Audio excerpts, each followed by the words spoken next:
Welcome to the New School of Marketing podcast, the place for smart, simple strategies that will amplify your business results. Sharing practical tips, insider knowledge, and actionable advice because marketing is something that every business owner can do. Now, let's get started. Introducing your host, Bianca McKenzie, mum, lover of snow sports, camping, horse riding, and in-demand launch strategist and Facebook advertising knowledge bank. Hey, welcome to the New School of Marketing podcast. I'm Bianca McKenzie, and this is the place where we break down marketing strategies that actually work without the overwhelm. Before we dive into this episode, I want to acknowledge the traditional owners of the land I live and work on, the Palawa people of Lutruwita. I pay my respects to elders past and present and acknowledge the deep connection they have to this land, culture, and community. Now, let's dive in and make marketing work for you. If you've ever launched a course or a program and you got really disappointing results, or you're sitting here wondering why your launch didn't go as planned, despite doing basically everything right, or if you're afraid to launch again because the last one hurt so much, then this episode is going to help you understand exactly what went wrong and, more importantly, what to do differently next time. Today, we're talking about why launches flop and how to fix them. Because here's the truth, a flopped launch isn't actually a sign that your offer is bad or that you're terrible at marketing. It's usually a sign that one or more critical elements are missing. And every single one of them is fixable. So let's figure out which ones actually cost you sales. Now, let's actually start by defining what I mean by a flopped launch, because context really matters here. So if you have a list of people of like 100 people and you sold 2 spots in your course, that is not necessarily a flop. That's a 2% conversion rate, and that's actually industry average. If you have a list of 2,000 people and you sold 2 spots, that's a 0.1 conversion rate. That's a flop. So a flopped launch is when you've sold significantly fewer spots than you needed to make the launch viable. When your conversion rate was well below industry standard, and that's usually between 1 to 3%.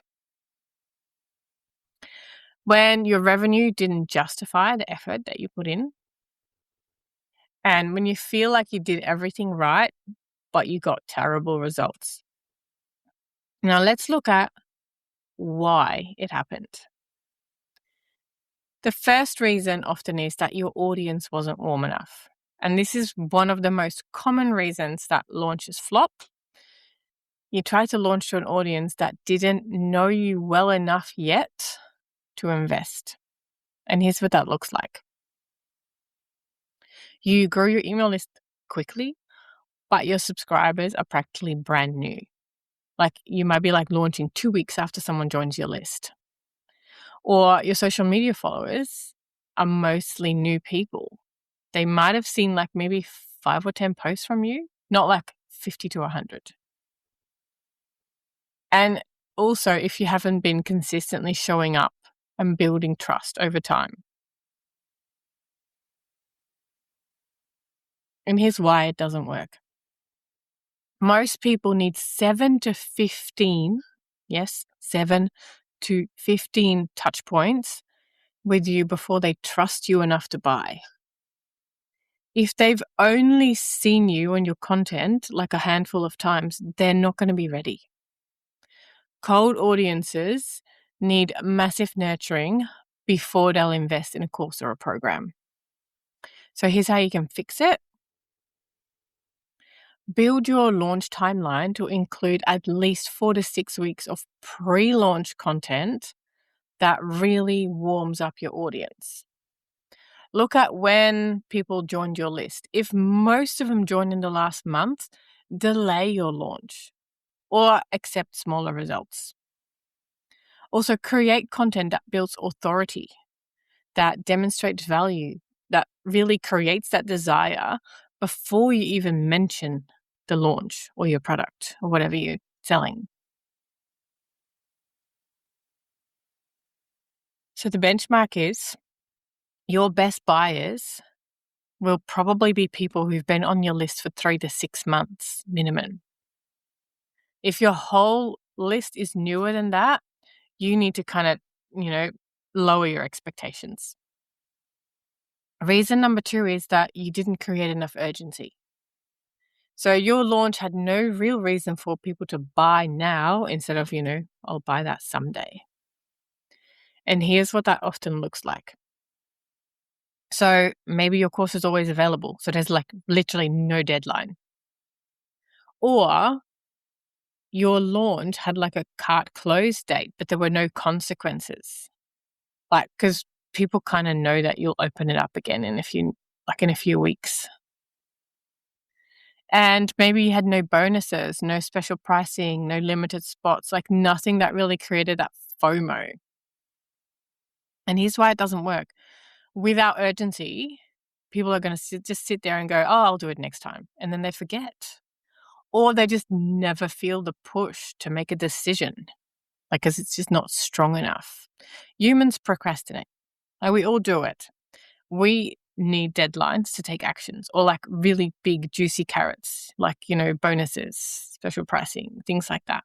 So here's how you can fix it. Create real urgency, like a limited enrollment period with an actual cart close, or, a founding member price that won't be available again, bonuses that expire, starting on a specific date. Like, sometimes you do it like live in a group. You're going to start on a specific date. Make the urgency real, not like that manufactured urgency. People are going to actually sense that. They know that. And make sure that you communicate the deadline multiple times, like literally keep repeating yourself. Cart closes Friday. Like, you need to say it like 5 to 10 times because people are going to miss it. So the key is that urgency without value, that's just pressure. But value without urgency, people are just going to kind of go, someday. And that day will never come because they'll just keep procrastinating. So you need valuable urgency. Reason number 3 is that your messaging didn't resonate. Maybe people didn't actually understand what you were selling, who it's for, or why they need it. And here's what that looks like. Your launch emails may have talked about features, not transformation. Module 1 covers X, module 2 covers Y. That is features. That is not showing them the transformation, what's in it for them. Maybe your messaging was generic. If you say things like, transform your business, that could mean anything to anyone. Like, you got to get real specific with your messaging. Or maybe use some industry jargon or buzzwords that may not have connected emotionally.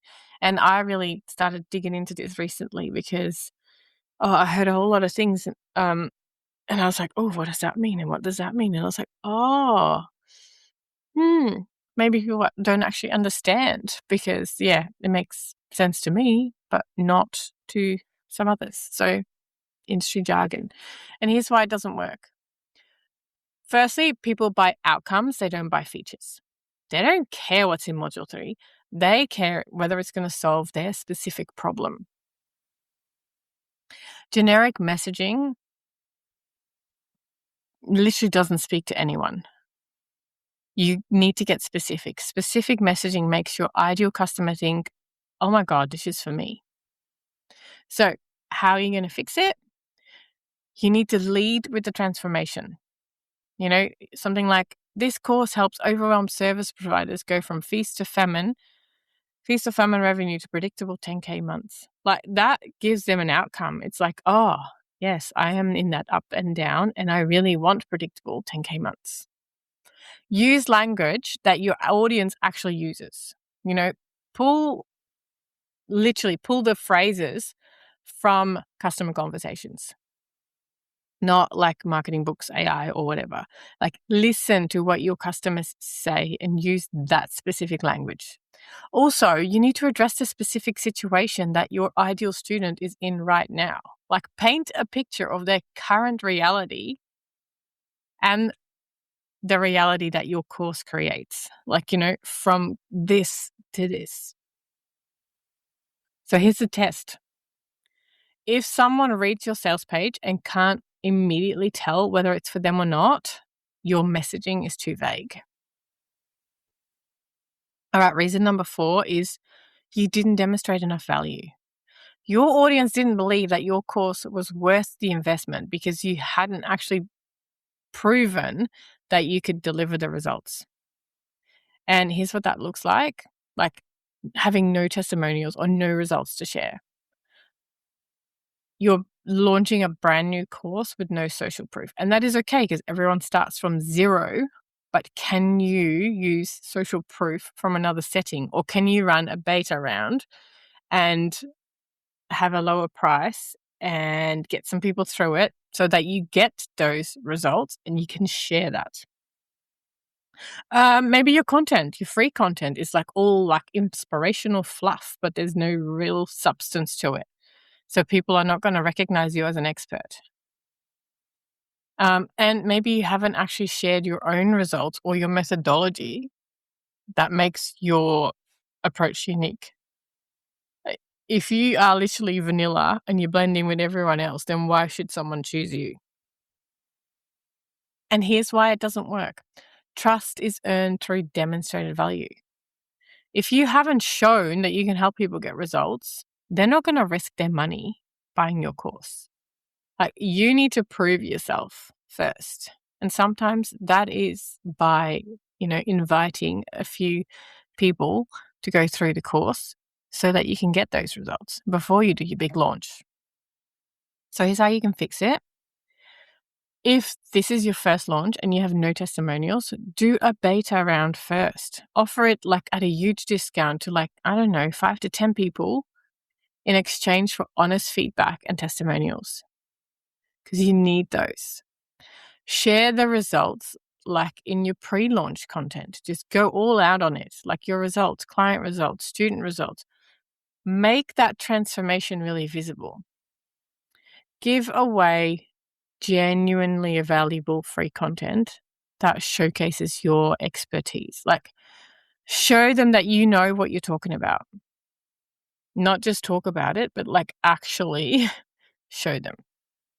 Share your methodology or your framework and help people see that you have a system. It's just not just random tips here and there. So really, in the end, your goal is by launch day, your audience should already believe that you can deliver results. The launch is just kind of the invitation to the experience. People should already kind of be lining up going, yep, I know that I want to work with her because she's walking the walk, talking the talk. Reason number 5 is that your pricing was wrong. And this is often what people change first, and it's usually not the issue. It could be, either you price too high for what you've proven that you can deliver, or maybe too low, and then you attract freebie seekers who never really pay. So, and here's what that looks like. So you're brand new and you're charging $2,000 for a course when you have no track record. You haven't proven yourself. You haven't gotten testimonials, all of that. Or you're an established expert and you're charging $97 when your transformation is worth $10,000 to people. So your pricing doesn't match the perceived value that you've built through your content and your authority. And here's why it doesn't work. Overpricing without proof, it's literally going to shock your audience. But underpricing can actually repel your ideal clients, your ideal buyers, because they're going to associate low price with low value. So pricing is a sticky one. Now, how can you fix it? You need to price based on the value of the transformation. So not on the number of modules or the hours of content, all of that. What is that transformation worth. Consider your audience's actual financial capacity, because that's another one. Pricing a 5K course to an audience of broke college students is not going to work. And you need to test your pricing. Like maybe $4.97 converts better than a $9.97 for your audience. Or maybe, $1,997 attracts more serious buyers than a $4.97 course. Like you need to test it. If you're new, you need to consider starting lower to build that proof and then raising prices for other launches. Or just keep it the same for like a year. The sweet spot is it's the price where serious buyers say, yep, that's fair, and where tire kickers say, that's too much for me. You want the last group to self-select out, but you want the serious one to go, yep, I can do this. Reason number 6 that your launch has flopped is your launch mechanics were broken. The tactical execution of your launch had problems and it cost you sales. And this sometimes happens. So it could be like, your email sequence had errors, or maybe you didn't send properly, or your sales page was confusing and it had like broken payment links, or you didn't actually email your list enough, maybe like 2 or 3 emails over like a week-long launch. It's not enough. Or maybe you didn't show up on social media during your launch because, you were being authentic and not salesy, whatever. Or maybe your webinar was boring, or maybe it's too long, or it didn't, make a clear offer. Like all of these launch mechanics can play a part as well.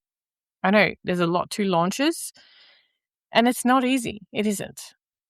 And why it doesn't work is that if people can't easily buy or they don't see your offers enough times, they're not going to buy. People need to see an offer like 7 to 10 times before taking action.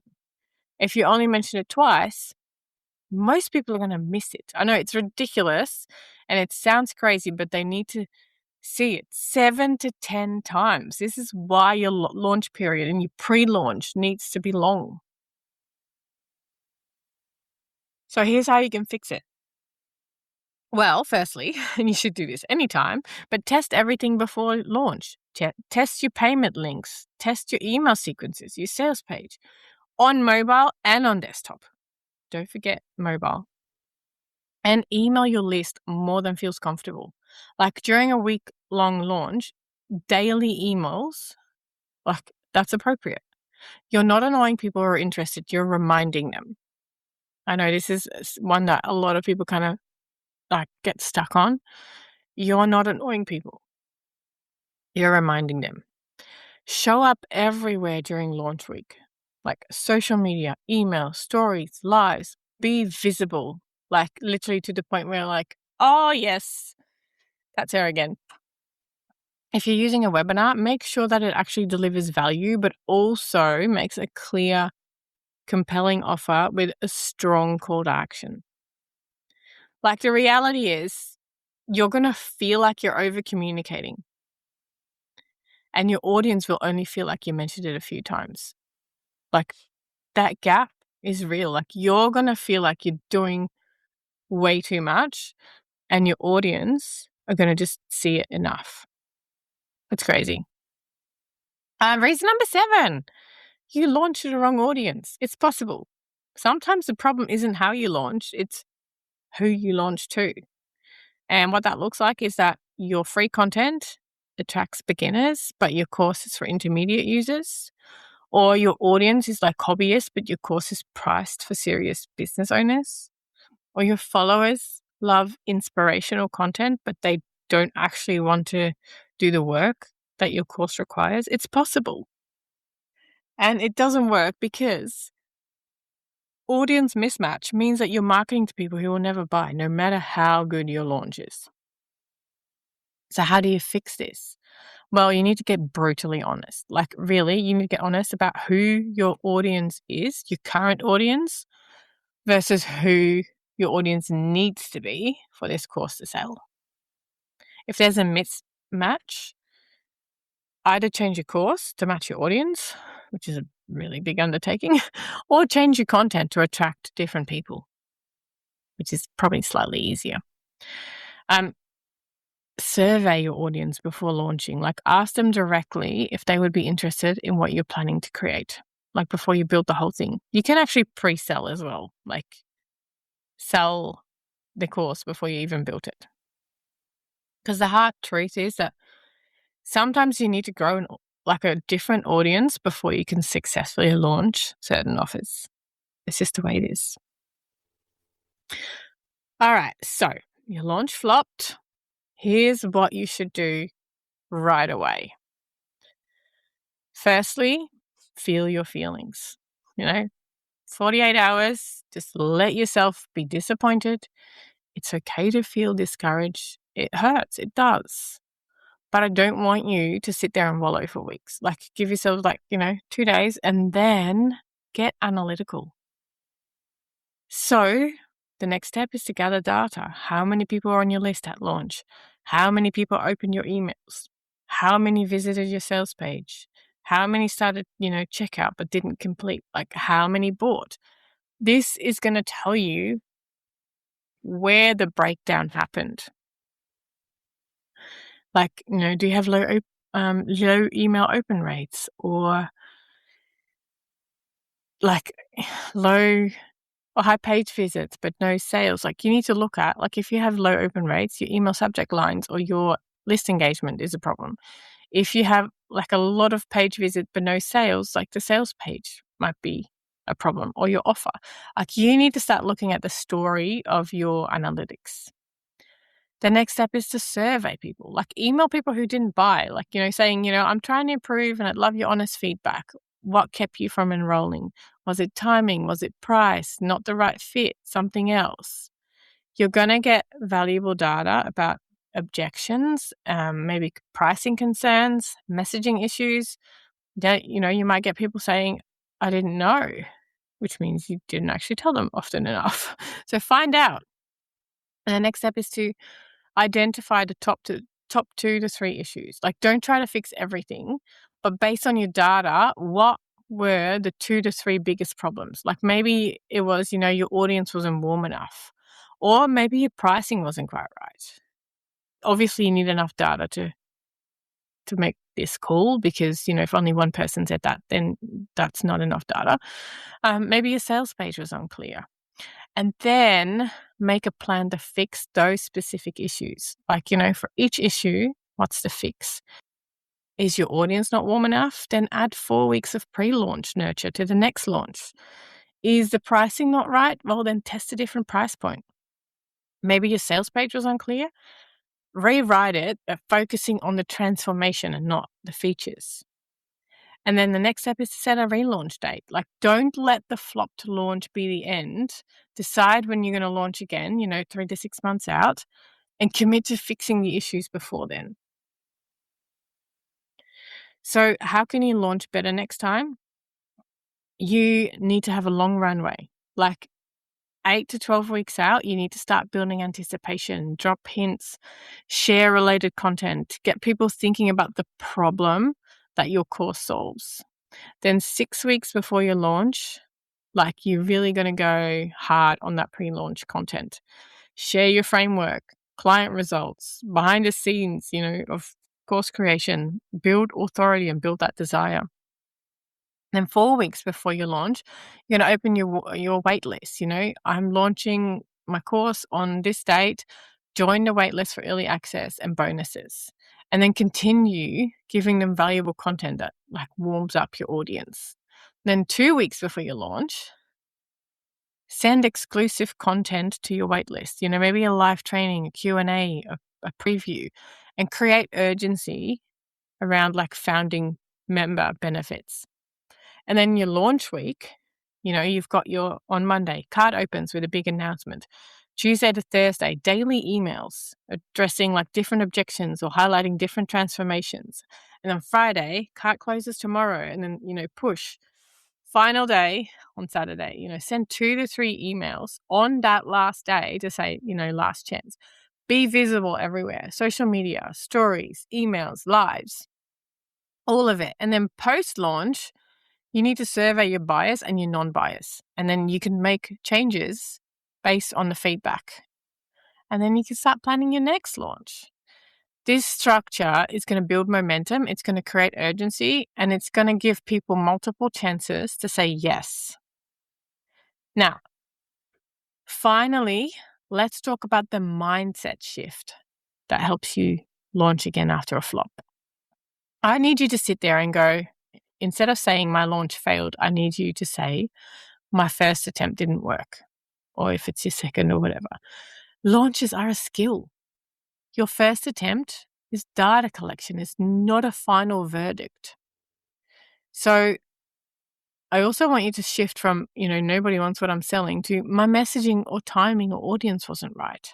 Like, this has got nothing to do with you. Unless, 0 people bought, there is demand. And even if 0 people bought, it doesn't mean that it's not good enough. You just need to find the right people or message it better. I also don't want you to say things like, I'm terrible at marketing. Say, I'm learning what works for my specific business. What works for someone else might not work for you, and that's okay. You're finding your way. And here's the one thing I don't ever want to hear is, I'll never launch again. Say, I'll launch smarter next time. Successful course creators, they launch multiple times, they learn, they improve. Really, first launches are rarely a knock it out of the park. Every flop launch is basically something to learn from, and you can't get that any other way. So there you have it. Why your launch flopped and what to do different next time. The key takeaway is that a flop launch isn't a failure. It's feedback. It's feedback. So if you had a launch that disappointed you, go through the post-launch analysis, get your data together, survey your people, and then fix those top issues. All right. Thank you so much for tuning into the New School of Marketing podcast. Remember, flopped launches, they're not failures, they're education. Use what you learned. I'm Bianca McKenzie, and I'll catch you next time. Until then, keep making marketing work for you.